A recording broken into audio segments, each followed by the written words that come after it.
ठीक है, कंटिन्यू करते हैं, सही है। हाँ, तो क्या बात कर रहे थे हम कि सम ऑफ 5 रूट्स इसमें बताने थे। तो ये आपका क्या है, nth पॉलिनोमियल है। इस nth पॉलिनोमियल में मैंने ये कहा था कि अल्फा 1 अल्फा 2 इमेजिनरी हो या रियल हो, इस पे कोई बाउंडेशन नहीं है। आप इसको फैक्टराइज करके इस तरह से लिख सकते हो।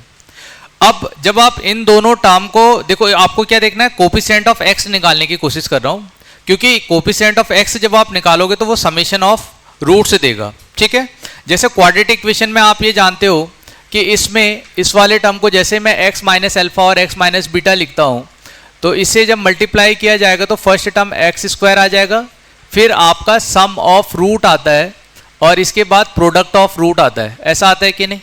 ठीक है, तो कोफिशिएंट ऑफ x मुझे क्या देता है, सम ऑफ रूट्स। क्या दे रहा है, दे रहा है कि नहीं? ठीक है, आप यहां पे भी देखो, जब आप कोफिशिएंट ऑफ x निकालोगे तो क्या करोगे, इस वाले x को मल्टीप्लाई करोगे अल्फा 2 से और इस x को मल्टीप्लाई किया आपने अल्फा 1 से, तो ये एक टर्म बन जाएगा कैसा, x square minus alpha 1 plus alpha 2 x, और फिर यहाँ पे क्या आ जाएगा, अल्फा 1 और अल्फा 2। आपने इस वाले टर्म को अल्फा 3 से मल्टीप्लाई किया, तो जैसे आप इसे अल्फा 3 से मल्टीप्लाई करोगे तो ये क्या बन जाएगा, एक्स क्यूब बन गया, ऐसा हो जाएगा। ठीक है, मुझे तो बस कोफिशिएंट ऑफ x चाहिए, तो कोफिशिएंट ऑफ x के लिए क्या करूं, ये वाले टर्म को देखो, ये जो टर्म है आपका कांस्टेंट वाला, क्या करोगे आप, एक्स क्यूब आ गया, यहां पे एक्स स्क्वायर आ जाएगा, तो alpha 1 plus alpha 2 x square ऐसा मिला। ठीक है, अब इस एक्स स्क्वायर को इससे मल्टीप्लाई कर दो तो minus of alpha 3 x square मिलेगा, फिर आपको यहाँ पे अल्फा 1 और आगे जो भी आने वाला है यहाँ पे अल्फा 2 हो जाएगा, अल्फा 2 अल्फा 1 अल्फा 2 अल्फा 3, क्योंकि माइनस साइन है तो यहाँ पे माइनस आ गया। ठीक है, मेरा मेन मोटिव है कि मैं आपको ये बता पाऊँ कि जो सम ऑफ रूट है अल्फा 1 अल्फा 2 अल्फा 3, देखो यहाँ पे जो ये वैल्यू आ रहा है, अब ये किसका कोफिशिएंट हो गया, एक्स स्क्वायर का। जब मैक्सिमम पावर एक्स स्क्वायर था क्वाड्रेटिक में, तो समेशन ऑफ रूट आपको कब मिल रहे हैं, जब पावर कितनी है, एक्स। क्या ये पावर इससे एक जस्ट कम है, एक्स की जो डिग्री है वो एक्स स्क्वायर से कितनी डिक्रीज हुई, 1 डिक्रीज हुई है। ठीक है, सिमिलरली आप यहाँ पे देखो, यहाँ पे इसमें डिग्री कितनी है, 3, और यहाँ पे जो समेशन ऑफ रूट है, अभी 3 का ही लिया मैंने, तो यहाँ पे पावर कितनी आई, 2 आई। बात समझ में आई? तो इन जनरल होता क्या है कि जब आप इसी तरह से अगर आपके पास कोई एफ एक्स टर्म दे रखा है, तो यहां क्या आएगा, a not x to the power n, फिर इधर आने वाला जो टर्म होगा, यहां पे आएंगे समेशन ऑफ रूट, यानी अल्फा 1 अल्फा 2 अल्फा 3 अल्फा 4 और finally up to alpha n तक का, और ये बन जाएगा एक्स की पावर एन माइनस ऑफ 1। ठीक है, फिर दो रूट्स का पेयर लिया जाता है।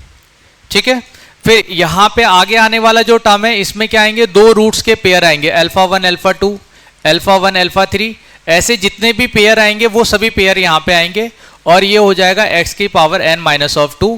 फिर आगे जो आने वाले हैं 3 roots taken at a time.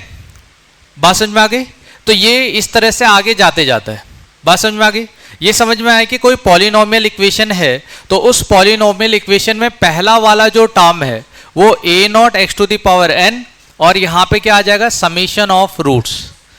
बात समझ में आ गई? ठीक है, फिर इसके बाद यहां पे क्या होगा, taken 2 root at a time, और फिर इस तरह से आगे बढ़ते हुए जाएंगे। ठीक है, अब क्या है कि जैसे आपने क्वाड्रेटिक इक्वेशन में क्या देखा है, relation between roots and coefficient. Roots और कोफिशिएंट के बीच में कुछ रिलेशन होता है कि नहीं? क्वाड्रेटिक इक्वेशन में ये देखा था, a x square plus b x plus c, अगर मेरे पास कोई क्वाड्रेटिक इक्वेशन है, तो इस क्वाड्रेटिक इक्वेशन के रूट्स अगर मैं कह दूं कि अल्फा और बीटा है, तो मैं ये जानता हूं कि sum of root minus b by a होता है और product of root c by a होता है। ये जानता हूं ना मैं? ये है relation between roots and coefficient. Clear है? इसी तरह से अगर मेरे पास इन जनरल दे रखा है कोई भी nth डिग्री की पॉलिनोमियल, तो इसके लिए भी मेरे पास एक रिलेशन है। ठीक है, आप उस रिलेशन को समझो क्या है। आप देखो, सबसे पहले आप क्या कर रहे हो कि जितने भी रूट हैं, जाहिर सी बात है nth डिग्री है तो n रूट्स होंगे, तो सम ऑफ रूट्स लेना चाह रहा हूं मैं। जब मैं सम ऑफ रूट्स लूंगा, तो सम ऑफ रूट्स को कैसे डिफाइन किया जाता है? अब देखो यहाँ पे मैं क्या कर रहा हूं, -1 टू दी पावर, यहां पे एक r ले रहा हूं जिस r को मैं डिफाइन करूंगा। यहां पे आएगा coefficient of x to the power maximum, maximum जो है यानी n minus of r divided by coefficient of x to the power n यानी मैक्सिमम पावर। इसको मैक्सिमम भी कहते हैं। x to the power n का मतलब फर्स्ट वाला टर्म हो गया। अब यहाँ पे जो ये r है, ये इस r को डिफाइन कैसे किया जाता है, ये जो आपके पास r आ रहा है, इस r का मतलब है number of roots taken at a time. जब आप समीशन में यूज करोगे तो एक पर्टिकुलर टाइम में आप कितने रूट्स ले रहे हो, ठीक है। जैसे आप देखो यहाँ पे इन ए टर्म, ये देखो ये एक टर्म है, ये एक टर्म है, ये एक टर्म है, तो यहाँ पे टोटल नंबर ऑफ टर्म्स कितने हैं, n टर्म्स है। टर्म्स कैसे डिफाइन किया जाता है, सही है, if two element are separated by either plus sign or minus sign, ठीक है। कोई भी एलिमेंट जब प्लस और माइनस साइन से सेपरेट होगा तो उसको क्या बोला जाएगा कि एक वो क्या है, एक टर्म है। तो यहां पे क्या है, in a term number of roots taken at a time, किसी एक टर्म में कितने रूट आपने लिए हैं, इसको मैंने क्या बोला है, ये आर है, ये क्या है आपका आर। बात समझ में आ गई। तो आप ये देखो कि यहां पे कितने टर्म्स लिए गए या कितने रूट लिए, कितने रूट है, यहाँ पे एक ही है, तो एक रूट है, तो r का वैल्यू यहाँ पे हो जाएगा 1, ठीक है। r का वैल्यू 1 हो गया तो यहाँ पे कैसा साइन आ जाएगा, माइनस साइन। और फिर यहाँ पे क्या हो गया, coefficient of x to the power n minus of 1, clear है बेटा, divided by coefficient of x to the power n, clear है। अब आप बताओ कि अगर मेरे पास में एक पॉलिनोमियल दिया हुआ था, जैसे इस तरह का पॉलिनोमियल था हमने, ये इस पॉलिनोमियल में x to the power n minus 1 का कोफिशिएंट कौन है, a1 है, और x की पावर n का कोफिशिएंट कौन है, a0 है। तो आप बताओ कि जब मुझे समेशन ऑफ रूट्स लिखना होगा तो इस समेशन ऑफ रूट को मैं -a1 डिवाइडेड बाय a0 ऐसे लिखूंगा कि नहीं, क्लियरिटी है सबको, ठीक है। अब इसी में हम बात कर रहे हैं कि अगर हमारे पास दो रूट होते और दोनों रूट का प्रोडक्ट होता, यानी कि आप इसको ऐसे लिख सकते हो, α1 i और α j, दो रूट्स एक टाइम पे ले रहे हैं, और हम जानते हैं कि भाई i और j तो कुछ भी हो सकता है। मान लीजिए i का वैल्यू हमने 1 से लिया और मैक्सिमम n तक का जाएगा, ठीक है। इसका मतलब आप समझो i और j दोनों टर्म ले रहे हैं। Summation of root αi αj where i and j both are greater than 1 और इक्वल टू n। क्योंकि मैं नहीं जानता ना, जैसे अभी हमारे पास इतने स्टूडेंट हैं, दो दो के पेयर बनाने, कितने पेयर लिखूंगा मैं, इससे बढ़िया डायरेक्टली लिख दो, बात समझ में। तो ये हो गया sum of two root at a time. तो sum of two root at a time को अगर मुझे लिखना है तो यानी -1 की पावर कितना होगा, 2 होगा कि नहीं, ठीक है। कोफिशिएंट ऑफ मैक्सिमम पावर कितनी है, n, और यहां पे क्या हो जाएगा 2 divided by coefficient of n, वो तो फिक्स है, ऐसा हो गया। तो ये क्या आ जाएगा, प्लस साइन, तो प्लस साइन आ गया, तो यहां पे क्या है, कोफिशिएंट ऑफ a0 फर्स्ट था, a1 सेकेंड होगा, तो फिर थर्ड कौन सा होगा, a2, तो a2 डिवाइडेड बाय a0। बात समझ में आ गई। इस तरह से लिखा जाता है, यानी कि अभी मैंने कितने रूट्स लिए यहाँ पे, दो रूट एक साथ में।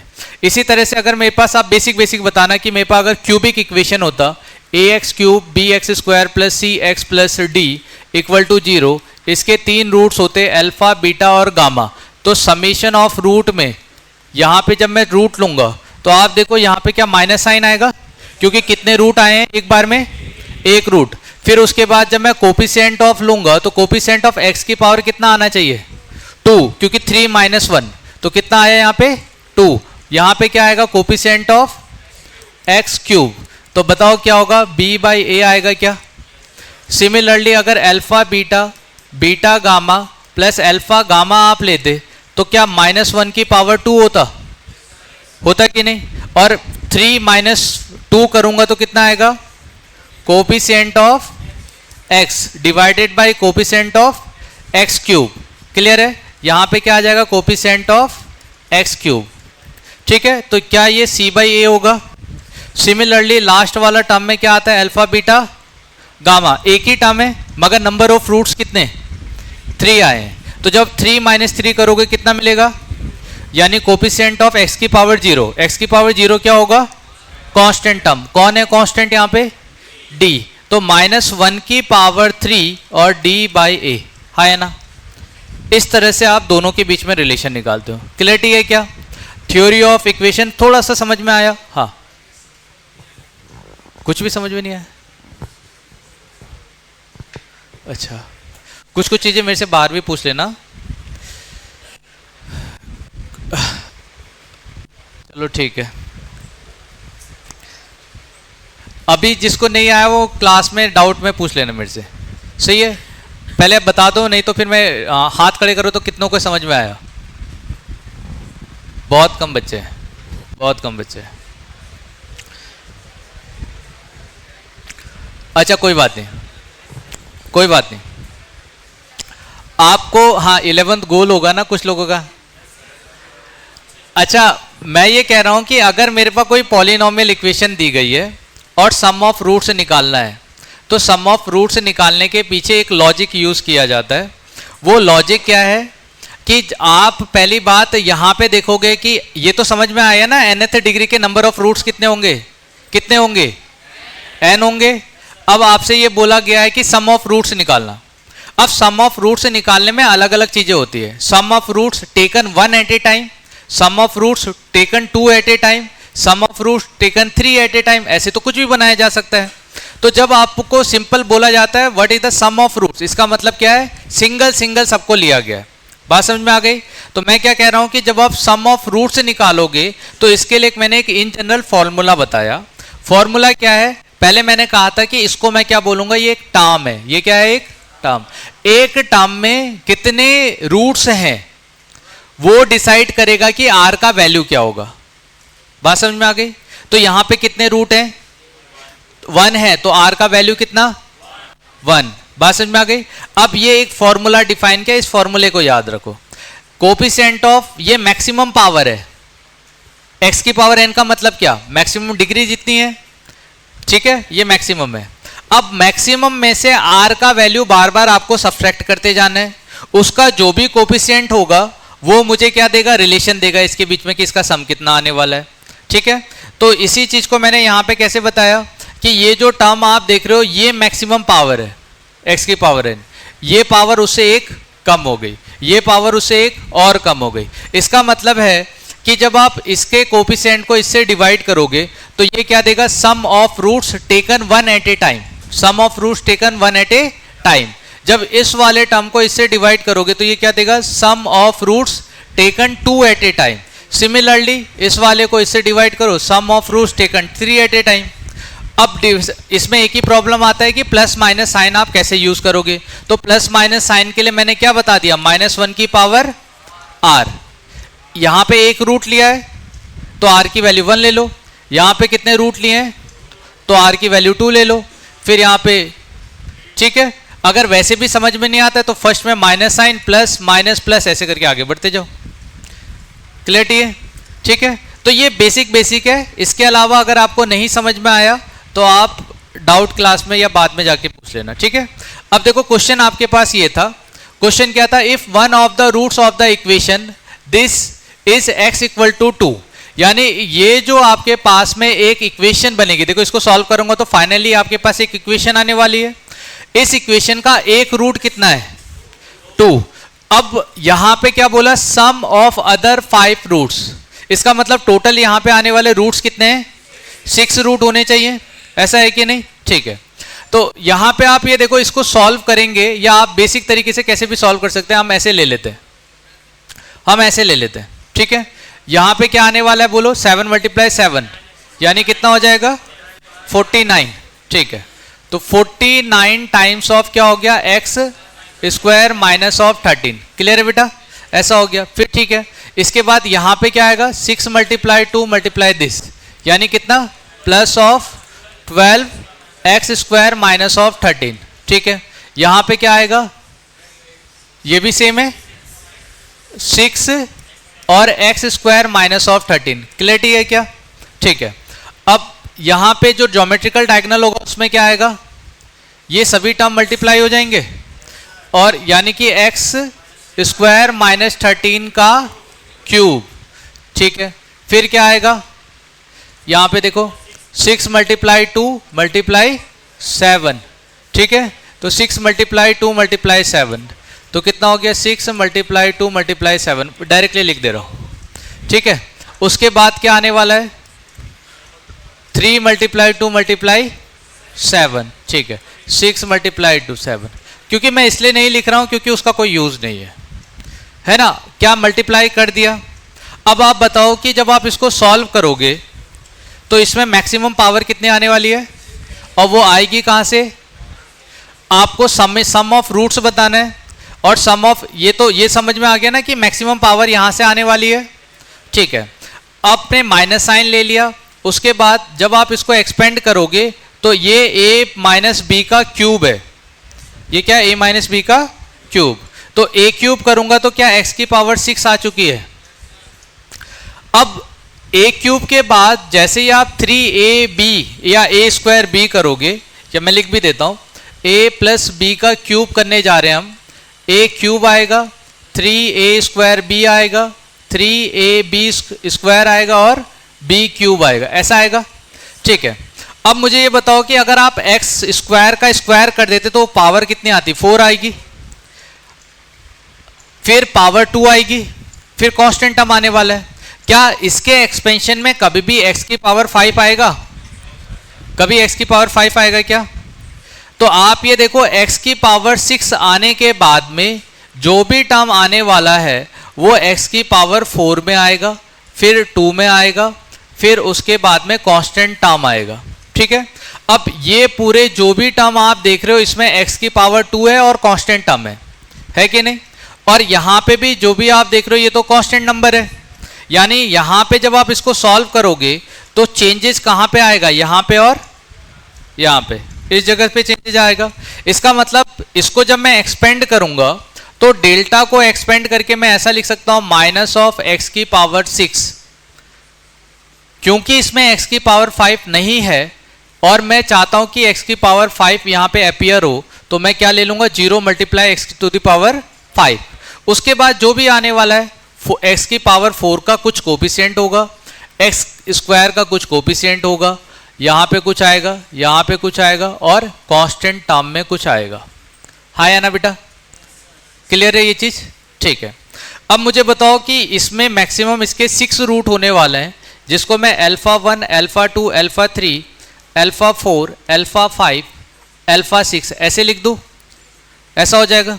सम ऑफ रूट्स का मतलब क्या होता है, बोलो, सिंगल सिंगल लिया है तो क्या माइनस साइन आने वाला है, आने वाला है ना। उसके बाद यहां पे क्या आएगा, coefficient of x to the power 5 का कोफिशिएंट कितना 0, तो क्या ये 0 डिवाइडेड बाय यहां पे देखो -1 ऐसा हो जाता, ऐसा होता कि नहीं, ठीक है। तो आप 0 डिवाइडेड बाय -1 करूंगा तभी कितना आएगा 0। क्या इसमें से एक रूट आपको दिया गया है, कितना है वो, और बचे हुए sum of 5 roots, 2 plus sum of 5 root equal to, तो सम ऑफ 5 रूट कितना होगा,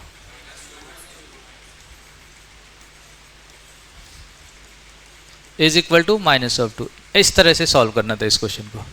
क्लियरिटी आ गई नीचे। अरे बेटा 0 डिवाइडेड बाई कुछ भी करेगा 0 ही होगा ना।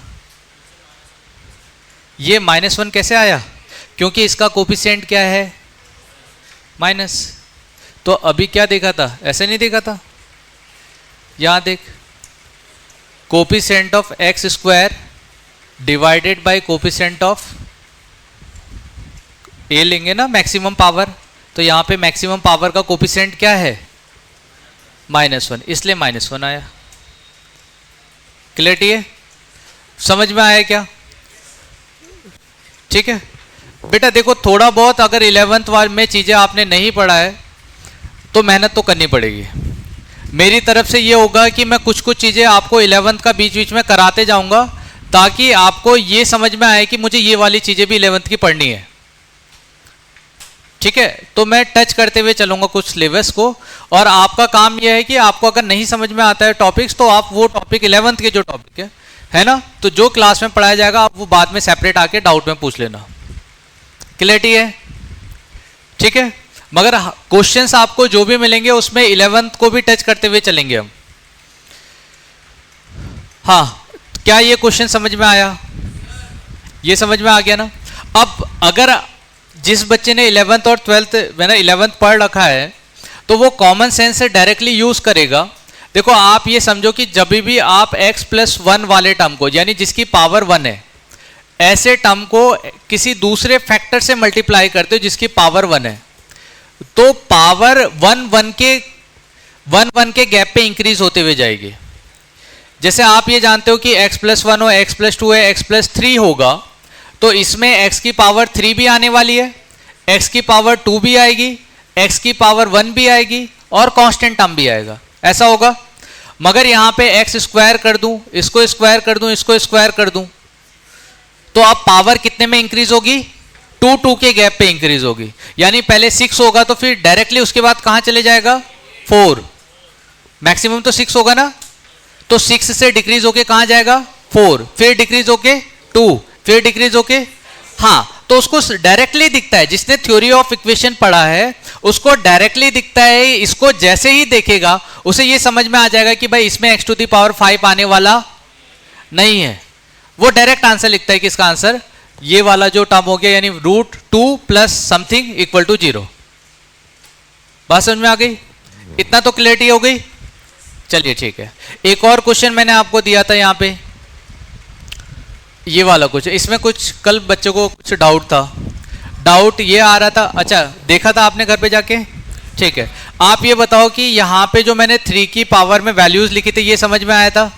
ठीक है, कुछ को ये डाउट था कि सर यहाँ पे जो AJI वाला टर्म है और BIJ वाला टर्म है, इसमें कि आपने सर नीचे क्यों लिखा था? तो क्या फर्क पड़ता है? क्योंकि हम ये जानते हैं कि determinant, if we interchange the row and column then the determinant remain same, तो उसे आप नीचे भी लिख दोगे तो कोई चेंज आने वाला नहीं है। क्लियरिटी है? ठीक है, तो उसके अकॉर्डिंगली इसको सॉल्व करना था। इसे बताने की जरूरत है क्या फिर से? चलिए ठीक है, तो ये एक डाउट आया था कल। इसमें आ जाते हैं आज जो क्वेश्चंस हम सॉल्व करेंगे। ठीक है, अब यहां क्या दे रखा है? ABCB सच दैट B और मल्टीप्लाई में A+C is not equal to 0, और 2 सम दे रखे हैं, और देखो इक्वल टू फाइनली कितना आ रहा है? 0 आ रहा है। किसी भी 2 सम को हम 0 कब कह सकते हैं? एक पॉजिटिव हो और दूसरा नेगेटिव हो, तभी जाके 0 हो सकता है। ठीक है, तो जब अब आपको क्या है, प्रॉपर्टी से क्वेश्चन को सॉल्व करना है, एक्सपेंड नहीं करना है। क्योंकि आप देखो इस तरह के टर्म को आप एक्सपेंड करोगे तो कॉम्प्लिकेटेड हो जाएगा। ठीक है, तो आप क्या देखोगे कि क्या कोई ऐसा रो है जो दोनों में कॉमन है। यहां पे आप ये देखो तो इस कॉलम को देखो, A+1 B+1 C-1, ऐसा कहीं दिया है क्या? ये वाला कॉलम और फर्स्ट रो सेम जैसा है क्या? ठीक है, column 3 and row 2 is same, तो 2 तो सेम हो गए, एक ही डिफरेंट है दोनों में। तो क्यों ना ऐसा किया जाए कि इस वाले टर्म को मैं इंटरचेंज करके ऐसा बनाने की कोशिश करूं।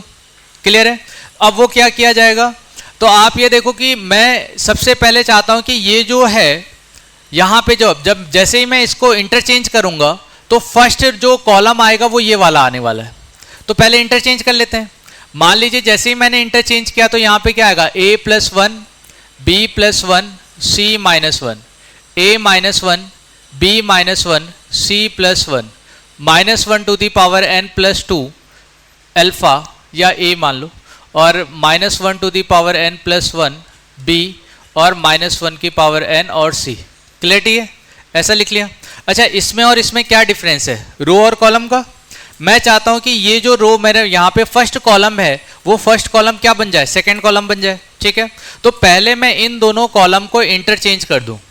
जैसे ही कॉलम को इंटरचेंज किया जाता है तो आप देखो कॉलम को इंटरचेंज करने के लिए आप इस तरह का सिंबल यूज करते हो, C1 और C2। C1 और C2 को अगर आपको इंटरचेंज करना है तो आप कैसे सिंबल यूज करोगे? देखो आपने दोनों तरफ से एरो लगा दिया। क्लियर है?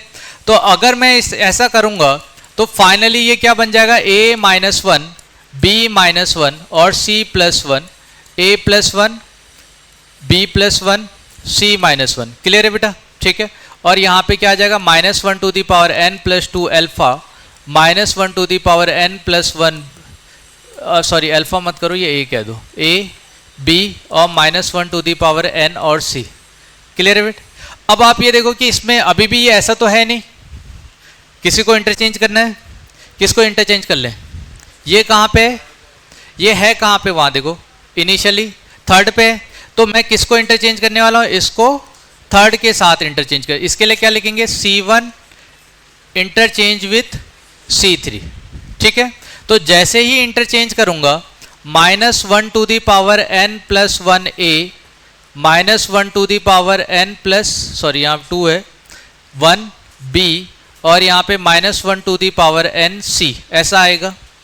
a plus 1 b plus 1 c minus 1, a minus 1 b minus 1 c plus 1। Clear है बेटा? अब मुझे बताओ क्या ये दोनों रो सेम है, सॉरी कॉलम सेम है दोनों में? ठीक है, कौन सा डिफरेंट है? फर्स्ट वाला।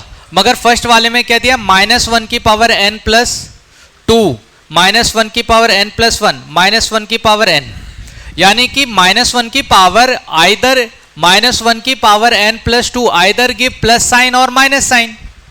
इसके अलावा क्या देगा? यानी कि ये जो टर्म है या तो ये प्लस a देगा या तो ये माइनस a देगा। ये वाला टर्म क्या देगा? प्लस b या माइनस b। सिमिलरली ये क्या दे सकता है? प्लस c और माइनस c। क्लियरिटी है? यही वाले वैल्यू मिलने वाले हमें। अब आप एक चीज और जानते हो, कल हमने कहा था ना multiplication of scalar with a determinant. तो अगर यहां पे तीनों पे माइनस साइन आएगा तो क्या मैं उसको कॉमन ले सकता हूं? ठीक है, अब आप ये देखो ये दोनों तो सेम थे, मैं चाहता हूं कि इस वाले टर्म में से ये सब्ट्रैक्ट हो जाए तभी जाके वैल्यू कितना आए? 0 आए। और जैसे ही यहां से माइनस बाहर लूंगा, क्योंकि यहां तो प्लस साइन है, तो मुझे यहां से माइनस बाहर लेना पड़ेगा और माइनस कॉमन लेने के लिए इसमें माइनस कॉमन, यानी सब में कॉमन होना चाहिए। क्लियरिटी है? तो आप क्या करो, यहां से माइनस साइन कॉमन ले लो। जैसे ही माइनस साइन कॉमन लूंगा, आप बताओ क्या यहां पे -1 की पावर n प्लस 1 बचेगा?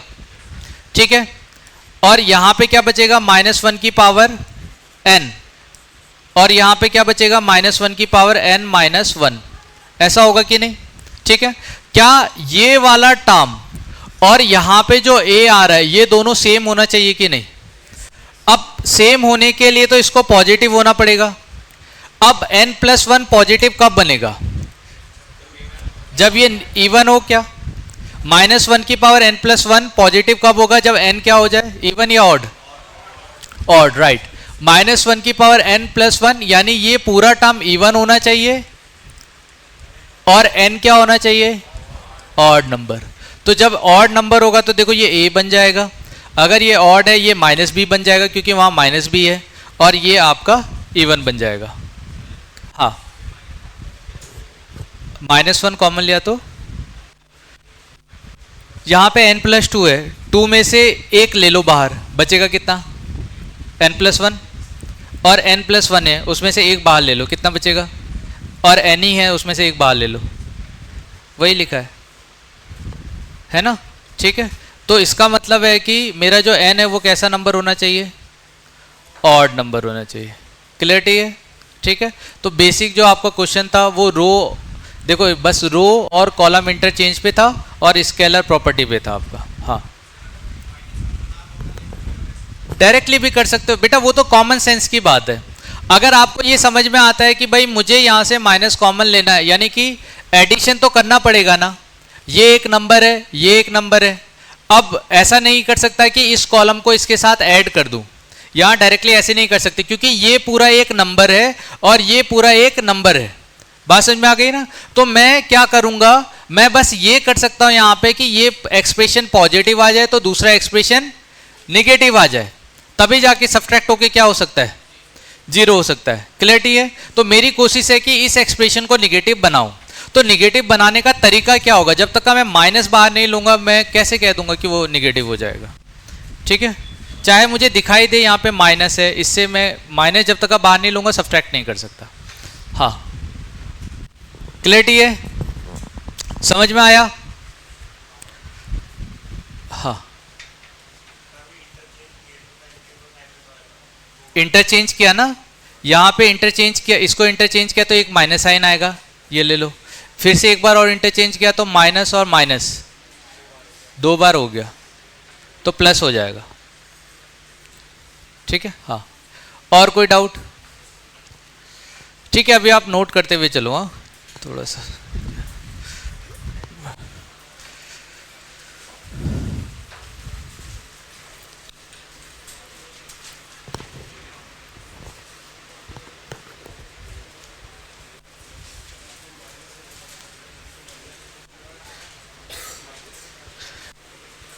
ये बैग थोड़ा अगर इधर इधर रख लोगे तो मैं पीछे तक का देख पाऊंगा कि आप लोग क्या कर रहे हैं।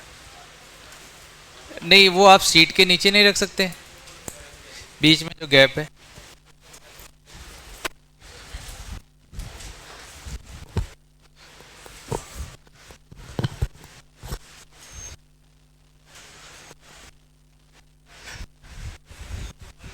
हाँ,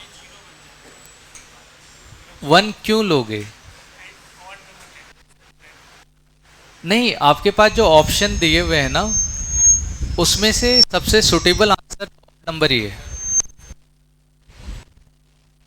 ठीक है।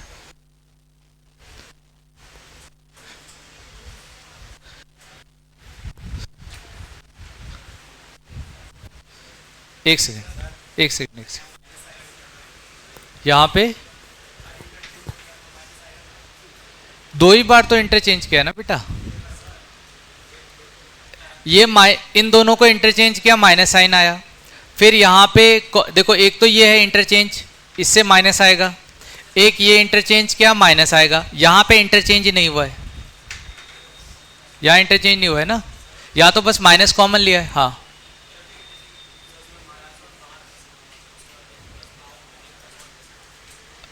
अरे बेटा, अगर 5% है, एक को बाहर ले जाओगे तो कितने बचेंगे?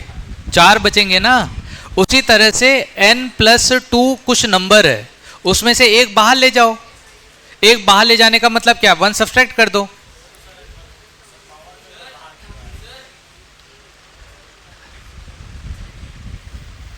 एक मिनट में इनका क्वेश्चन तो समझो। ये जो दिया है, इसमें से -1 कॉमन लिया, तो आप कह रहे हो कि वो पावर क्यों कम हो गई? कम हो गई पावर। 2 की पावर 4 में से एक 2 बाहर निकाल लो तो क्या 2 की पावर 3 बचेगा? एक कम हो जाएगा, पावर ही तो डिक्रीज होगी। हाँ,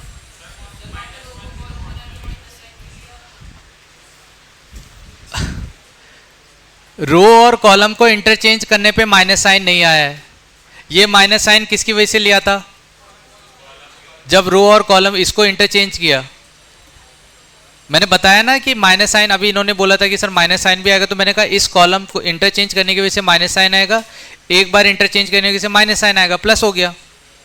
रो कॉलम को इंटरचेंज करने पे माइनस साइन आता है क्या? नहीं आता। क्लियरिटी है? ठीक।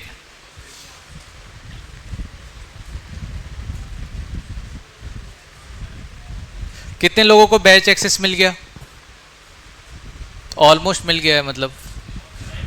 और एक मिनट, जिसको नहीं मिला है ना, मतलब आपके फ्रेंड्स में देखो, आस पड़ोस में मिल गया है, तो थोड़ा शेयर कर लो, विद इन अ वीक आपको मिल जाएगा मेरे हिसाब से। ठीक है, आगे बढ़े क्या? आपका काम ऐसा नहीं है कि आप एक एक लाइन नोट करो पूरा। आपने क्वेश्चन नोट कर लिया, आप 2 लाइन लिखो, और उसके बाद आपको समझ में आ गया तो आप घर पे जाके उसको खुद से करो, छापना थोड़ी है पूरा। क्लियर है? अरे समझ में आ गया यहाँ तक का? ठीक है, नेक्स्ट तो यही है। हाँ, ये मैं बताता हूँ। क्वेश्चन देख लो, एक Δ1 दिया है, दूसरा Δ2 दिया है, और क्या पूछा है? Δ2 माइनस Δ1। क्लियर है? अब इसका मतलब क्या है? देखो, ऑप्शन से जिस तरह से दे रहा है, जैसे आपका Δ1 दिया है, ABC Δ1 और इस तरह से दिया हुआ है, तो आपको क्या करना है कि जब इस तरह का कोई भी क्वेश्चन आता है तो एक डिटर्मिनेंट को लेके दूसरा बनाने की कोशिश की जाती है, या उसके अकॉर्डिंगली आपका आने का चांसेस है। जैसे यहाँ से आप एक नई चीज़ और सीखोगे कि जब आपने स्केलर मल्टीप्लिकेशन किया, देखो मैं सेकेंड वाला लेके चल रहा हूँ, 1 1 1 है, A B और C है, यहाँ पे BC है, CA है, और यहाँ पे AB है। क्लियर है बेटा? ऐसा दिया हुआ है। अब मैं क्या करूंगा आप देखना, मैं इस यहां पे BC है ना, यहां A नहीं है, यहां पे क्या है C है, यहां पे क्या नहीं है B नहीं है, और यहां पे क्या नहीं है C नहीं है। क्लियर है? ठीक है, मैंने इस डिटर्मिनेंट को A से डिवाइड किया और फर्स्ट वाले रो को A से मल्टीप्लाई कर दिया, तो क्या इसका वैल्यू चेंज होगा? नहीं होगा ना। जैसे मैं ये जानता हूं कि अगर x है तो x को 2 से मल्टीप्लाई और 2 से डिवाइड करने से इस x का वैल्यू चेंज नहीं होगा। इसी तरह से जो भी डिटर्मिनेंट मेरे पास दिया था, अगर इस डिटर्मिनेंट को a से मल्टीप्लाई और a से डिवाइड करूंगा तो इसका वैल्यू चेंज नहीं होगा।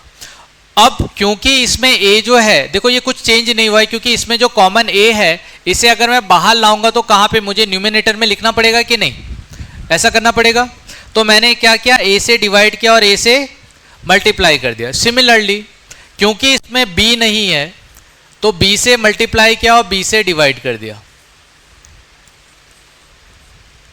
ठीक है, देखते जाओ अच्छी तरह से।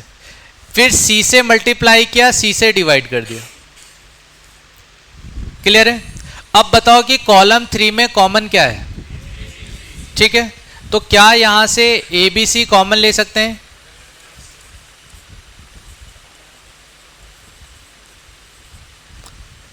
तो जैसे आप ABC कॉमन लोगे तो न्यूमिनेटर में क्या आ जाएगा? ये ABC ऐसे ही है, A square B square C square ऐसे, मगर यहां क्या आ जाएगा? इससे ये कैंसिल आउट हो गया। अच्छा, ये और ये ऑलमोस्ट सेम दिखाई दे रहा है क्या? बस आपको रो और कॉलम को इंटरचेंज करना है। अगर मैं रो और कॉलम, देखो बस पहले तो आप ये देख लो कि रो और कॉलम में इसको इंटरचेंज करते भी हैं तो मुझे फर्स्ट में क्या मिल जाएगा? ABC, फिर क्या मिलेगा? A square B square C square, फिर 1 1 1, मगर यहाँ पे 1 1 1 कहाँ पे आ रहा है? फर्स्ट पे। तो क्या मैं इसको और इसको इंटरचेंज कर दूं? तो यहाँ पे हम क्या लिखेंगे, किसको इंटरचेंज कर रहे हैं? R1 को R3 के साथ इंटरचेंज कर रहे हैं। क्लियर है बेटा? तो 1 1 1 फर्स्ट में आ जाएगा और ABC कहाँ पे आएगा? लास्ट में आएगा, मगर ABC लास्ट में है क्या? फिर ABC और इन दोनों को इंटरचेंज कर दूं तो आप एक साथ दो ऑपरेशन भी ऐसे लिख सकते हो। R2 को इंटरचेंज कर दिया किसके साथ में? R3। पहले ये ऑपरेशन होगा फिर ये ऑपरेशन होगा। कई बार बच्चा ऐसे भी करता है, एक साथ दो ऑपरेशन लिख दिया कि सर ने से बोला तो दोनों लिख दो। अब अभी R3 कौन है? 1 1 1, तो आप कई बार इसमें भी R3 को 1 1 1 ले लेते हो और इसमें भी R3 को क्या ले लेते हो? 1 1 1 ले लेते हो। ऐसा नहीं करना, पहले फर्स्ट वाला ऑपरेशन होगा, उस ऑपरेशन के बाद सेकंड वाला ऑपरेशन होगा और सेकंड वाले ऑपरेशन के लिए R3 का वैल्यू चेंज हो चुका होगा। हाँ या ना? अगर नहीं समझ में आता है तो आप सेपरेट सेपरेट सॉल्व करो। क्लियर है? ठीक है, तो आप ये देखो, सबसे पहले आपने इसको चेंज किया था तो मेरे पास ABC आया, फिर सॉरी 1 1 1 आया था, A square B square C square आया, यहाँ पे ABC आ गया। ठीक है, फिर इसको इंटरचेंज कर दिया तो यहाँ पे 1 1 1 ही रहेगा, ये ABC हो जाएगा और A square B square C square. फिर से हमने एक माइनस साइन नहीं लिया, तो जैसे ही आप इंटरचेंज करोगे यहाँ पे एक क्या आ जाएगा? Minus sign. जैसे ही इसको सॉरी यहाँ पे माइनस साइन आ जाएगा और जैसे ही आप इसको इंटरचेंज करोगे यहाँ पे एक और माइनस साइन आ जाएगा और दोनों कैंसिल आउट हो जाएंगे। इसका मतलब अगर आप दो रो को इंटरचेंज कर रहे हो और ऐसी प्रोसेस दो बार करोगे तो इसका मतलब क्या है कि माइनस साइन एलिमिनेट हो जाएगा। क्लियर है? 3 बार करेंगे तो फिर से माइनस साइन आ जाएगा, 4 बार करेंगे तो फिर से प्लस साइन आ जाएगा। ठीक है, तो वो चीजें आप कई बार अपने दिमाग में भी करते हुए डायरेक्टली सॉल्व कर लेते हो। क्लियरिटी है क्या?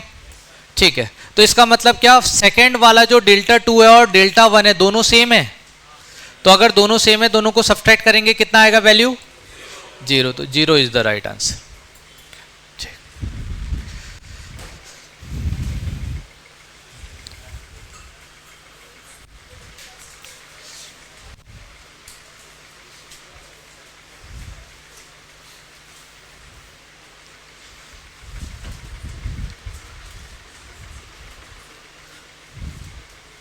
अभी थोड़ा लिखना भी है।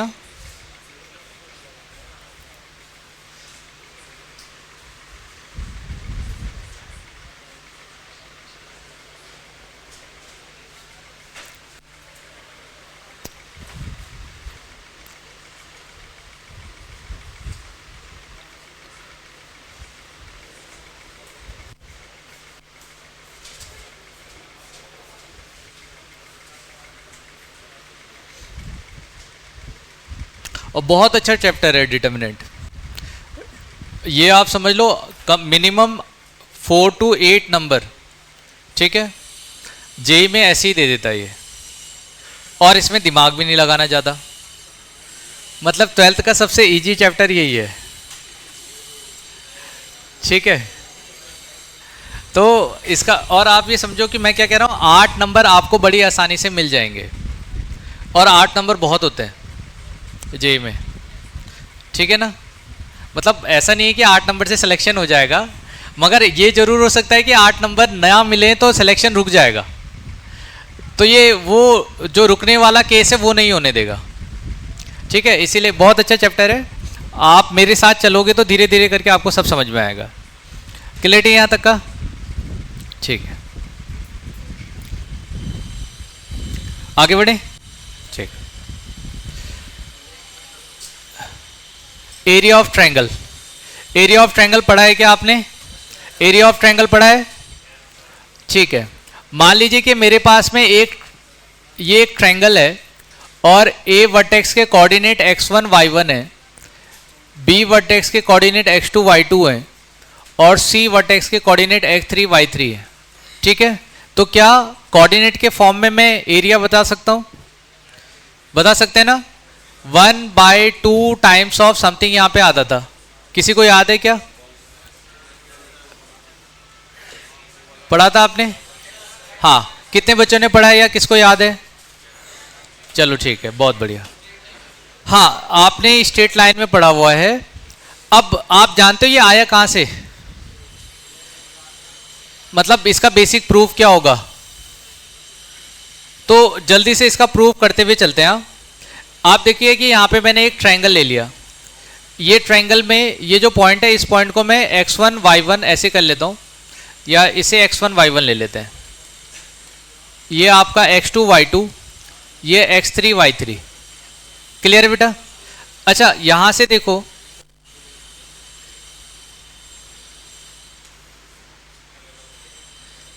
ये x और y एक्सिस हो गया, ठीक है। तो आप ये बताओ कि यहां पे a b c p q r, तो क्या ये जो फिगर आपको दिख रहा है ये ट्रेपेजियम है? यहां पे भी एक ट्रेपेजियम दिख रहा है, ठीक है, 2 ट्रेपेजियम है, और एक ट्रेपेजियम यहां पे दिख रहा होगा आपको, दिख रहा है क्या? अच्छा, इन दोनों ट्रेपेजियम में से जब इस वाले ट्रेपेजियम को सब्ट्रैक्ट कर दिया जाएगा तो बस ट्रायंगल बचेगा, ठीक है। तो जब मैं एरिया ऑफ ट्रायंगल की बात करता हूं तो area of triangle A B C is equal to 2 trapezium, area of trapezium. तो एरिया ऑफ ट्रेपेजियम, ट्रेपेजियम कौन सा ले लें? ये पूरा। तो यहां पे क्या है? ए बी पी क्यू, ठीक है। और इसमें से एरिया ऑफ ट्रेपेजियम दूसरा कौन सा लेना है? ए सी क्यू आर। और क्या सब्ट्रैक्ट करते हैं? एरिया ऑफ ट्रेपेजियम, बोलो क्या होगा यहाँ पे? बी सी और पी आर, ऐसा हो जाएगा बेटा। ट्रेपेजियम का एरिया सबको पता है 1/2, तो यहां पे क्या लेंगे? 1/2 sum of parallel side. Sum of parallel side कौन सी है यहां पे? तो ये क्या हो जाएगा? बोलो क्या होगा? y1 प्लस y2 मल्टीप्लाई क्या होना चाहिए? इन दोनों के बीच का डिस्टेंस, है ना, और वो क्या हो जाएगा?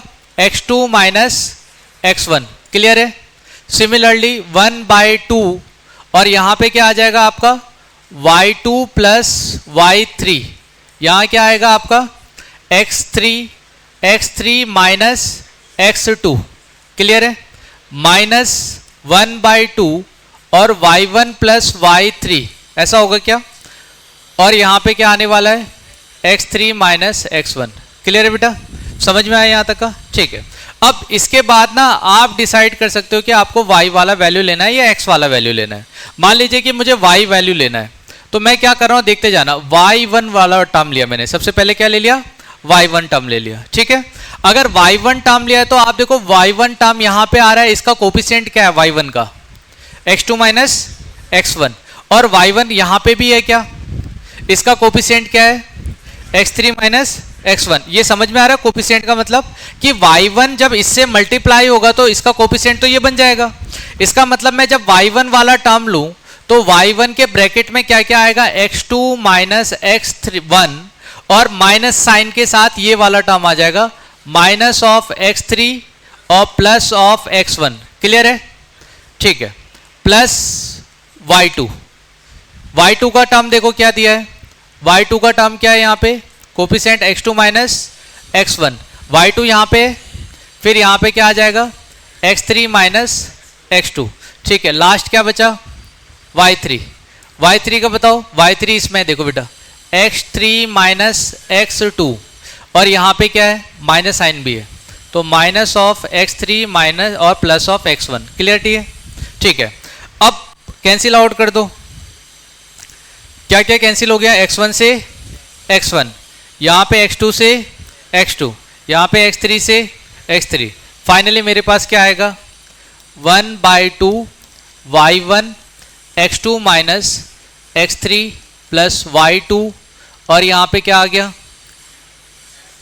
x3 minus x1 plus y3 और यहाँ पे क्या आ गया x1 माइनस x2। क्लियर है बेटा? आपको भी पता होगा कि ये साइक्लिक होते हैं, यानी कि आपके पास 1 2 3 है, तो अगर y में आपने 1 लिया तो x में क्या लोगे 2 माइनस 3। सिमिलरली y2 में अगर आपने 2 लिया तो 3 माइनस क्या हो जाएगा 1, x3 माइनस 1। अगर आपने 3 लिया तो ये क्या होगा 1 माइनस 2, तो 1 माइनस 2। क्लियर है? ठीक है, ये फॉर्मूला होता है, ये तो मुझे समझ में आ गया, कहां से आता है ये भी समझ में आ गया। मगर आप ये देखो, क्या यहां पे आने वाला टर्म, अगर मैं ये मानूं कि ये टर्म डिटर्मिनेंट का एक टर्म है और यहाँ पे 1 मल्टीप्लाई कर दूं, इसमें भी 1 मल्टीप्लाई कर दूं, तो क्या ये माइनर हो जाएगा इसका?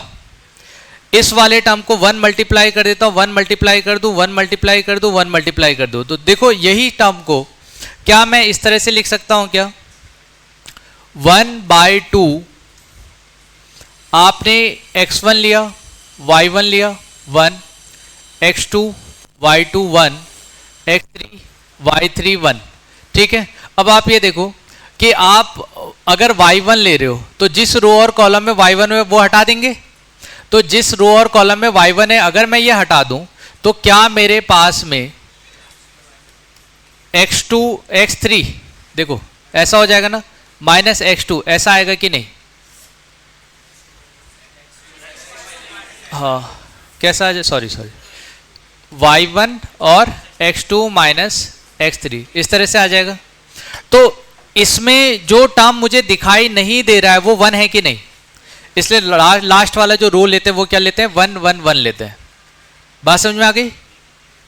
ठीक है, ताकि मैंने इसको किसके फॉर्म में रिप्रेजेंट कर दिया, डिटर्मिनेंट के फॉर्म में रिप्रेजेंट कर दिया। क्लियरिटी है? ठीक है, तो मुझे ये समझ में आ गया कि जो एरिया ऑफ ट्रायंगल होगा, तो एरिया ऑफ ट्रायंगल को आप डिटर्मिनेंट के फॉर्म में भी रिप्रेजेंट कर सकते हो।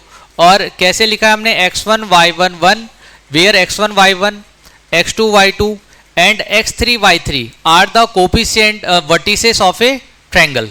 ठीक है, ये क्या है आपका x1 y1 x2 y2 और x3 y3 क्या है, वर्टिसेस ऑफ ए ट्रायंगल है। ठीक है, और यहां पे देखो 1/2 भी आ रहा है कि नहीं? क्लियरिटी है? ठीक है, अब जैसा मैं ये जानता हूं कि अगर मेरे पास में तीनों जो पॉइंट दे रखे हैं ये तीनों पॉइंट एक ही लाइन पे आ जाए, x1 y1 x2 y2 और थर्ड वाला जो पॉइंट है x3 y3। ठीक है, तो ये क्या हो जाएंगे, कोलिनियर पॉइंट हो जाएंगे। If 3 point lie in a line then the points are collinear. तो हम बात कर रहे हैं कि कंडीशन ऑफ कोलिनियरिटी क्या होगी,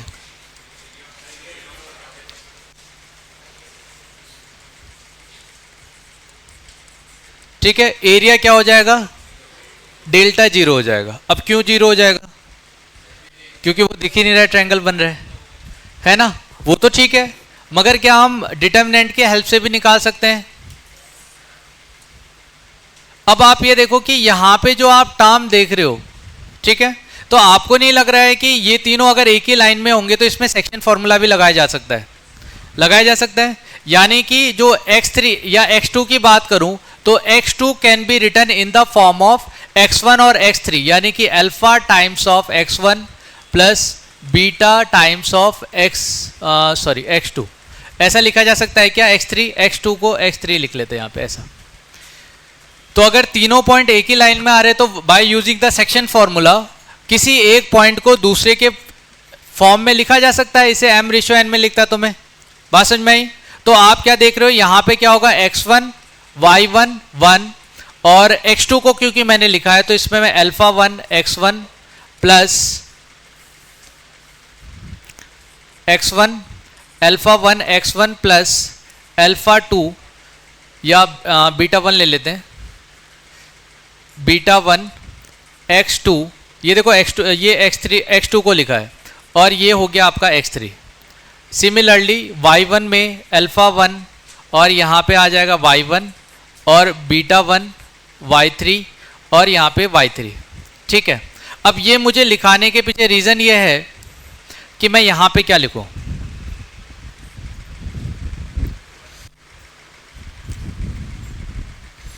मुझे यहाँ क्या लिखना चाहिए? क्या 1 लिख दूँ?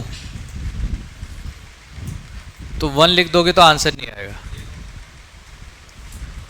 ये 1 जो है ना ये सब्स्टिट्यूट किया गया, और कहाँ से सब्स्टिट्यूट किया गया है? देखो यहाँ पे दिख रहा है, जब आपने लिखा तो यहाँ पे 1 लिया था, यहाँ पे 1 लिया था।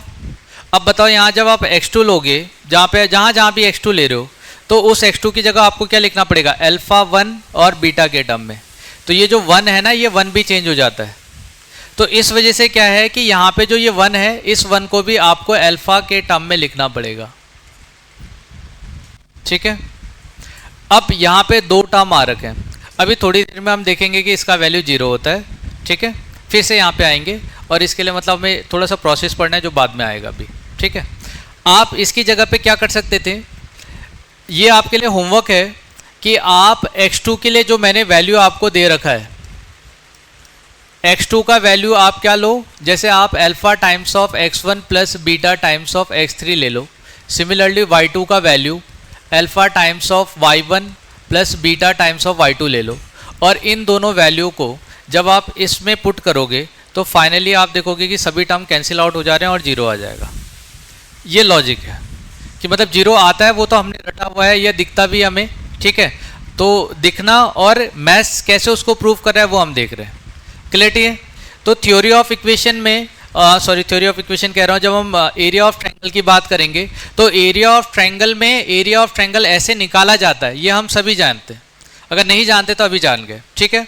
मगर जब आप ये प्रूव करोगे कि इन केस ऑफ कोलिनिटी यहाँ पे आने वाला टर्म क्या होगा, तो वो याद रखना है कि वो तीनों में 1 1 1 नहीं होने वाला है। जैसा चेंजेस यहाँ पे अल्फा बीटा के फॉर्म में वैसा ही चेंजेस यहाँ पे भी आएगा, ठीक है, सही है ना। तो वो अभी हम आगे देखेंगे कि कैसे होगा। हाँ, कोई डाउट है यहाँ तक का? क्लियर है? एरिया ऑफ ट्रायंगल को डेल्टा के फॉर्म में लिखा जा सकता है। चलिए ठीक है, अब इसका यूज़ करते हैं, ठीक है। अब जेई का क्वेश्चन अभी आया है रिसेंटली 2022 में, क्या दे रखा है? Let the area of the triangle with a vertices of 1 alpha, alpha 0 और 0 अल्फा बी 4 यूनिट। तो पहले तो आप क्या करो कि कोऑर्डिनेट एक्सिस बना के ये पॉइंट को ड्रॉ कर लो। फर्स्ट पॉइंट क्या दे रखा है? अल्फा कॉमा 0, तो अल्फा कॉमा 0 यहाँ पे ले लेते हैं। सेकेंड पॉइंट क्या दे रखा है? 0 कॉमा अल्फा, ये यहाँ पे ले लिया। क्लियर है? और एक और पॉइंट क्या दे दिया? 1 कॉमा अल्फा। तो जाहिर सी बात है अल्फा इसी लाइन में यहाँ कहीं पे होगा, मगर मैं नहीं जानता कि 1 किस तरफ है। इधर भी हो सकता है और इधर भी हो सकता है, क्योंकि अल्फा के बारे में ऐसा कुछ बोला नहीं गया है कि अल्फा इज ग्रेटर देन 1 या लेस देन 1। क्लियर है बेटा? तो मे बी हमने यहाँ पे एक पॉइंट ले लिया और इस पॉइंट को ज्वाइन कर लिया, तो आप देखो कि आपको यहाँ पे एक इस तरह से एक ट्रायंगल मिलने वाला है, और इस पॉइंट को 1 कॉमा अल्फा हमने ऐसे बोल दिया। क्लियरिटी है? सही है। आगे क्या दे रखा है कि ये जो एरिया आप देख रहे हो ये एरिया कितना है? 4 के इक्वल है। तो क्या मैं डायरेक्टली 1/4 और यहाँ पे जो वैल्यू आ रही है 0 कॉमा अल्फा कॉमा 1 और अल्फा कॉमा 0 कॉमा 1 और 1 अल्फा 1 इतना इक्वल टू 4 ऐसे लिख सकता हूँ, ठीक है। अब देखो क्वेश्चन में एक तो ये दिया गया कि आपके पास कोऑर्डिनेट दे रखे हैं, 4 दे दिया। If the points this and this are collinear then what will be the value of beta, ठीक है। तो जब तक का मुझे बीटा का वैल्यू पता, अल्फा का वैल्यू नहीं पता चलेगा, मैं बीटा का वैल्यू कैसे निकालूंगा? क्लियर? ठीक है। तो सबसे पहले आपने इस एरिया को निकाल के क्या निकालना है? अल्फा का वैल्यू निकालना है। आप निकाल सकते हो यहां से, बताओ कितना आएगा? 0 अल्फा 1 अल्फा 0 1 1 अल्फा 1 और ये कितना हो गया? 8 हो गया। क्लियर है बेटा? ठीक है, बोलो किस रो के अबाउट एक्सपेंड करूं? ये कितना है? डायरेक्टली सॉल्व कर लेते हैं। ये कितना है? 0 है, तो 0 प्लस यहाँ पे कितना होगा? अल्फा स्क्वायर प्लस यहाँ पे कितना होगा? अल्फा। ठीक है, माइनस क्या कर दें? 0 प्लस अल्फा स्क्वायर और 0। क्लियर है? इक्वल टू कितना हो गया? 8। तो अल्फा स्क्वायर से अल्फा कैंसिल, मतलब अल्फा का वैल्यू कितना हो गया? 8। क्लियर है? ठीक है, अल्फा आ चुका है। अब ये तीनों पॉइंट कैसे हैं? कोलिनियर है। कैसे हैं? कोलिनियर है। तो अगर पॉइंट्स कोलिनियर है इसका मतलब एरिया कितना हो जाएगा? 0। जब एरिया 0 होगा तो 1/2 लेने का कोई मतलब नहीं है, तो इस वाले टर्म को हम हटा देते हैं, डायरेक्टली एरिया को 0 करते हैं। तो यहाँ पे अल्फा है, मतलब ये 8 है, -8 है, 1 है, -8 है, 8 है, 1 है, और 8 का स्क्वायर कितना हो गया? 64, और यहाँ पे बीटा, और ये कितना हो गया? 1 हो गया। क्लियर है बेटा? और इसको क्या कर देना है? क्या मैं बीटा का वैल्यू निकाल सकता हूँ? निकाल सकता हूँ ना? ठीक है। अब आप कहोगे कि सर इसमें तो कैलकुलेशन थोड़ा टफ हो जाएगी, है ना? तो अभी आगे हम रो कॉलम ऑपरेशन करने वाले हैं। उस रो कॉलम ऑपरेशन से हम देखेंगे कि ये और इजी हो जाएगा। अच्छा, कुछ कॉमन ले सकते हैं क्या? आपको लग रहा है कुछ कॉमन लिया जा सकता है? कुछ कॉमन लिया जा सकता है? 8 कॉमन ले लें, और 8 बाहर चले गया इक्वल टू 0, तो कोई मतलब नहीं है। तो यहाँ पे क्या बच जाएगा? 1 -1 8। फिर यहाँ पे चलो इसमें से कुछ कॉमन नहीं लेंगे, यहाँ तो -8 ही रहेगा, 8 रहेगा, बीटा रहेगा, 1 1 1। अभी थोड़ा इजी हो गया क्या? अभी कर सकते हैं? ठीक है, निकालो कितना आएगा आंसर फाइनल।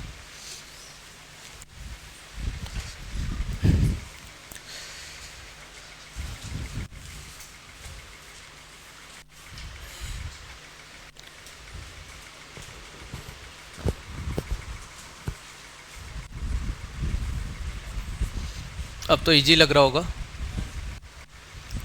हाँ,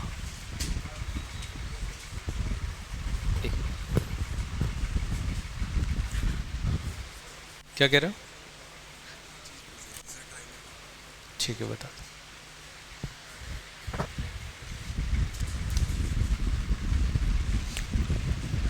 कितना आ गया? ये 8 है क्या? फिर इसके साथ कौन प्लस होगा? देखो, -8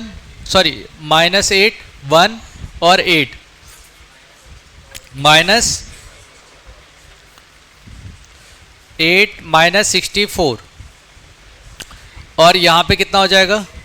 -8 बीटा या माइनस बीटा? Minus beta. चलो ठीक है। अब यहाँ पे बताओ, 64 आएगा, और यहाँ पे कितना आएगा? +8। ठीक है, यहाँ पे कितना आएगा? Plus beta. सही है, इक्वल टू 0। तो आप ये देखो, 64 माइनस का है, यहाँ पे 8 प्लस है, 8 माइनस है, कैंसिल आउट हो गया ना, मगर 64 दोनों माइनस है ना? तो -2 टाइम्स ऑफ 64 इक्वल टू, देखो यहाँ बीटा, माइनस ऑफ बीटा है, यहाँ पे भी माइनस ऑफ बीटा है, इक्वल टू 0। तो आपको नहीं लग रहा बीटा इक्वल टू 64 आने वाला है? नहीं, -64। कितना आएगा? Beta equal to -64। -64 है क्या? प्लस होगा, ये माइनस है, ये माइनस है, इक्वल टू 0 है। तो जैसे आप बीटा टू बीटा को दूसरी तरफ ले जाओगे प्लस हो जाएगा, मगर माइनस तो इधर ही रहेगा ना। क्लियरिटी है? अब भाई कैलकुलेशन तो आपको खुद से करनी पड़ेगी यार।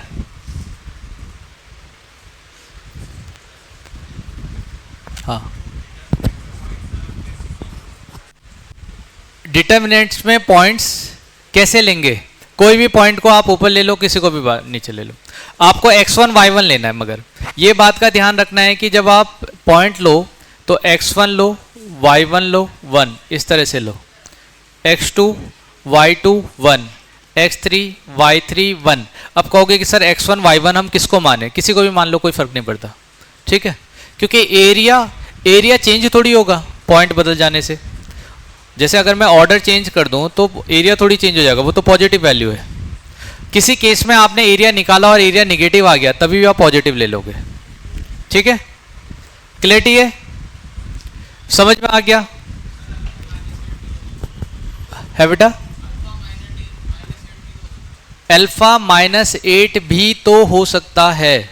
कहाँ गया क्वेश्चन अपना?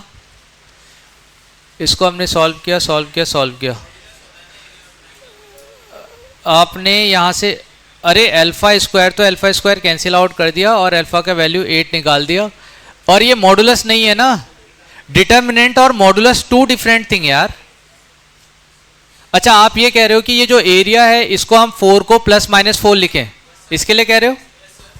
हाँ, वो कह सकते हो, ऐसा क्या कहा जा सकता है।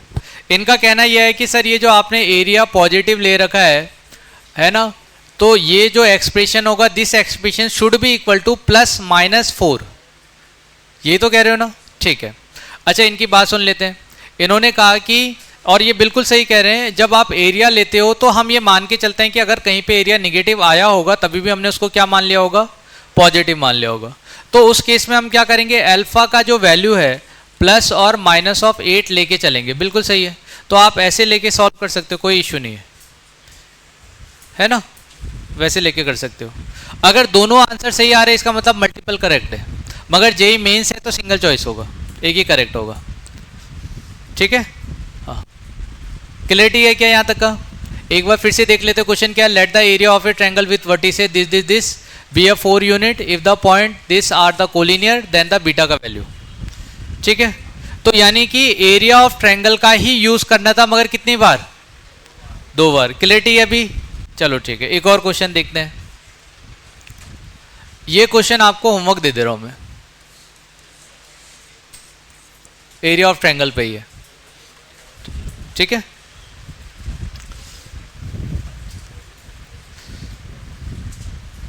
तो जिन्हें एक्सेस नहीं मिला है बैच का वो क्वेश्चन नोट कर लो, फिर आगे बढ़ रहे हैं।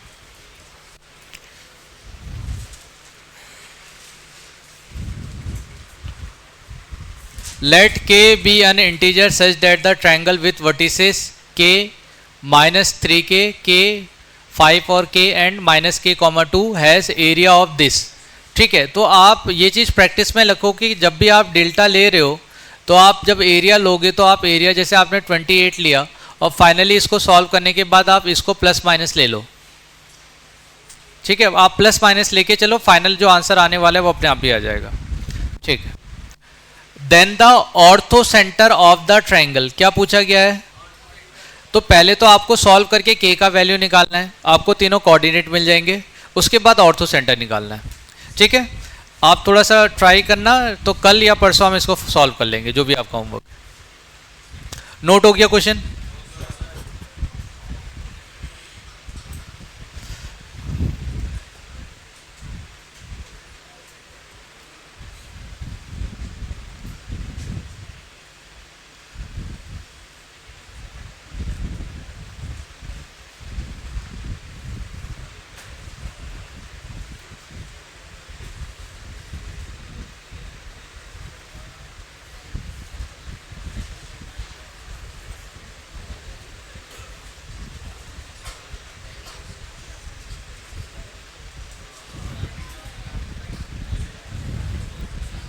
हो गया, ठीक ठीक है। नेक्स्ट 7th प्रॉपर्टी, ठीक है। 6 तक का प्रॉपर्टी हम ऑलरेडी देख चुके हैं।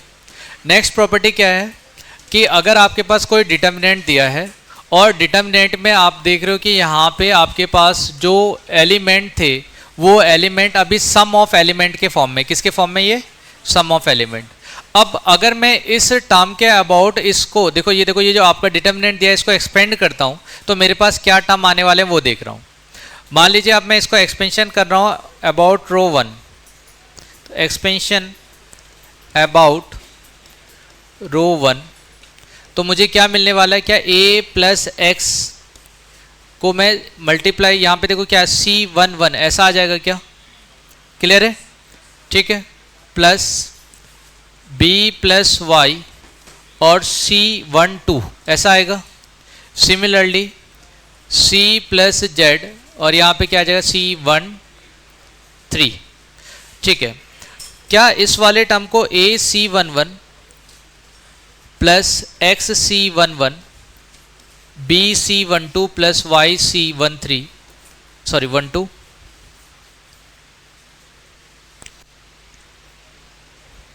YC12 plus C13 and ZC13 ऐसा लिखा जा सकता है। क्लियर है? अच्छा, यहाँ से इन दोनों को मैं सेपरेट नहीं कर सकता। AC11 BC12 plus CC13 plus XC11 plus YC12 plus ZC13। हाँ है ना बेटा? क्लियर है? अच्छा, ये अपने आप में एक डिटर्मिनेंट का वैल्यू है कि नहीं, और ये भी एक डिटर्मिनेंट का वैल्यू है कि नहीं। ठीक है, तो आप देखो यहाँ पे ये दोनों एक साथ कंबाइन हैं और इसको मैंने दो सेपरेट डिटर्मिनेंट के फॉर्म में लिख दिया है, जहाँ पे C11 क्या है, ए जो एलिमेंट होगा इस एलिमेंट का कोफैक्टर, और इसका कोफैक्टर जो आएगा और इसका जो कोफैक्टर आएगा दोनों सेम आएगा। देखो, क्योंकि नीचे की जो दो रो है ये दोनों रो आइडेंटिकल है कि नहीं।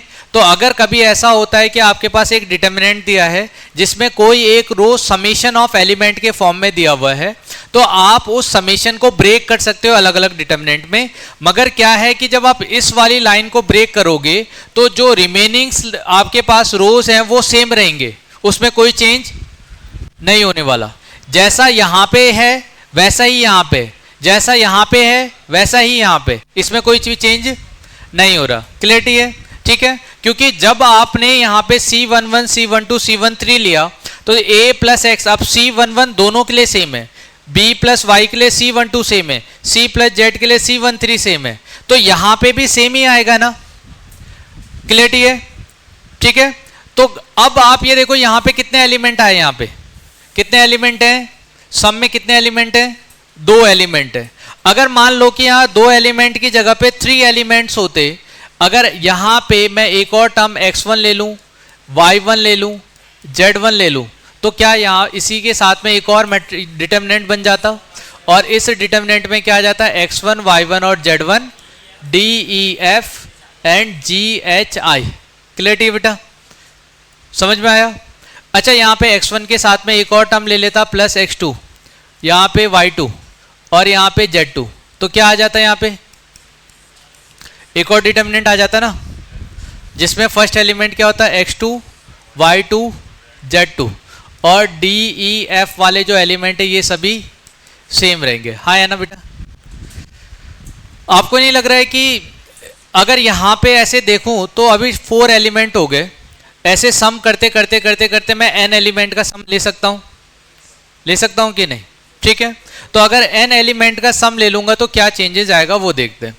यानी कि आपके पास में यहां पे आप डिटर्मिनेंट के अंदर में ऐसा ले सकते हो, summation of x i, summation of y i, summation of z i, और आपने यहां A B C D E F ले लिया।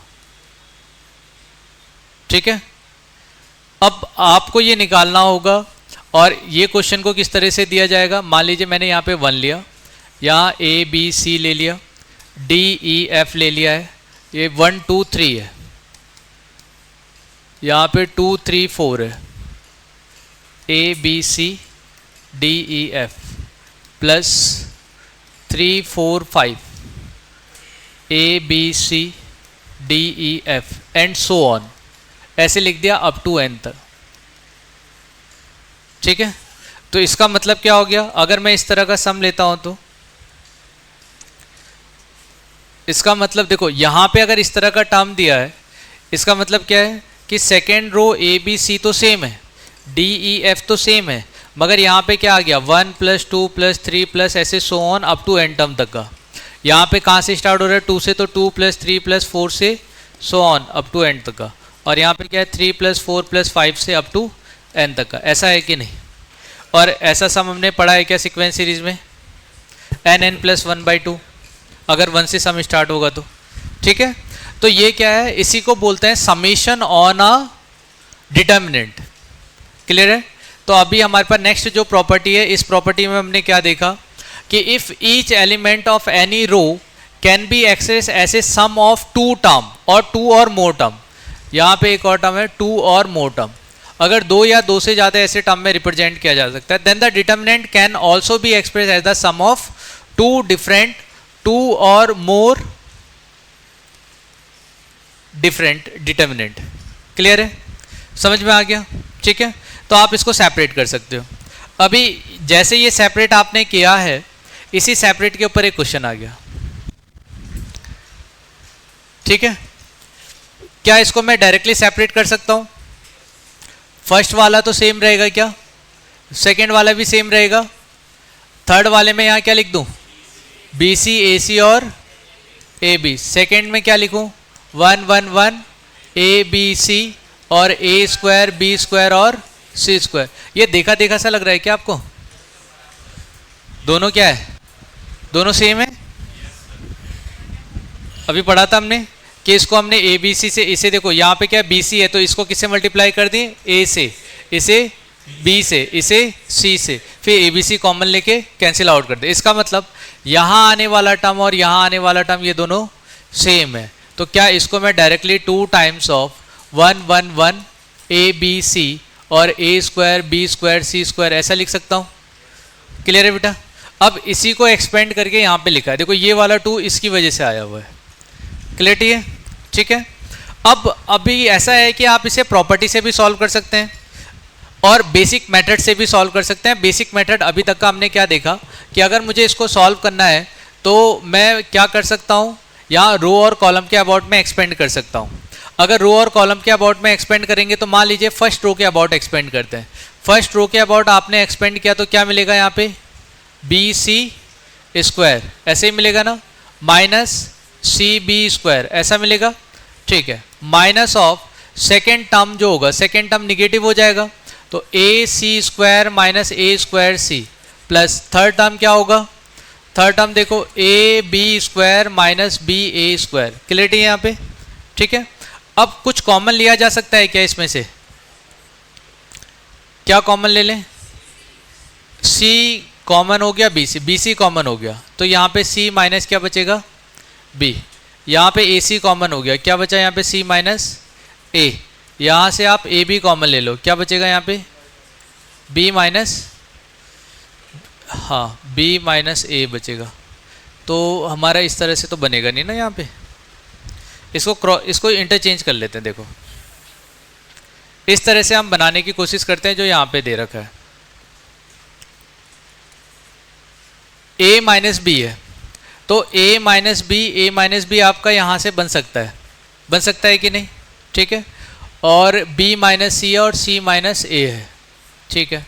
अच्छा इसको यहीं से डायरेक्टली देख लेते हैं। इसको इससे मल्टीप्लाई करो, क्या मिलेगा? ए बी मिलेगा और क्या मिलेगा? माइनस ए सी माइनस बी स्क्वायर और प्लस ऑफ बी सी। ठीक है। और यहाँ पे c माइनस ऑफ ए। ठीक है। इससे आप इससे मल्टीप्लाई करोगे ए बी सी, वो ज़्यादा टफ हो जाएगा। रुक जाओ, इससे थोड़ा सा इजी करते हैं मेथड, इसको और इजी बनाते हैं। यहाँ से बी सी स्क्वायर कहीं और पे आ रहा है क्या? A C square minus of c b square कहीं पे है? A B square. ठीक है। और ए स्क्वायर सी और बी ए स्क्वायर, देखो अभी कॉमन आ जाएगा 2, यहाँ से सी स्क्वायर कॉमन ले लो, बी माइनस ए आ जाएगा। बी माइनस ए कहीं और पे आ सकता है? बी माइनस ए, अगर आपने बी स्क्वायर कॉमन लिया ए माइनस सी मिलेगा, और अगर यहाँ से ए स्क्वायर कॉमन लिया तो सी माइनस बी मिलेगा। ठीक है। बी माइनस ए तो अभी भी नहीं आया, चलिए ठीक है। ठीक है, इसको यहीं पे देखो, इससे ना इजी, यहाँ से आप देखना इसे सिंप्लीफाई करके लेके आना है ना, ये सिंप्लीफाई हो जाएगा यहाँ से। ठीक है। यहाँ से एक और इससे इजी मेथड है, वैसे वहाँ पे सिंप्लीफाई हो जाएगा है ना, कुछ भी कॉमन लेके। दूसरा इजी मेथड ये है कि 1 1 1 है, ए बी सी है, ए square B square C square है। अब आप यहाँ पे कुछ ऑपरेशंस कर सकते हो जो आगे मैं बताने वाला हूँ, जिसकी वजह से ये ज़्यादा इजी हो जाता है। इजी कैसे होता है, आप क्या करो, रो कॉलम ऑपरेशन यहाँ पे कुछ कर सकते हो। और ऑपरेशन कैसे होगा, आप एक कॉलम में से दूसरा कॉलम सब्ट्रैक्ट कर दो, ठीक है। तो आप क्या कर रहे हो, फर्स्ट ये ऑपरेशन लगा रहे हो कि कॉलम 1 में ऑपरेशन ऐसे लगाया जाता है, और आप कॉलम 1 में से कॉलम 2 सब्ट्रैक्ट कर सकते हो, ठीक है। क्यों कर सकते हैं वो आगे की स्लाइड में आपको रीज़न मिलेगा, ठीक है।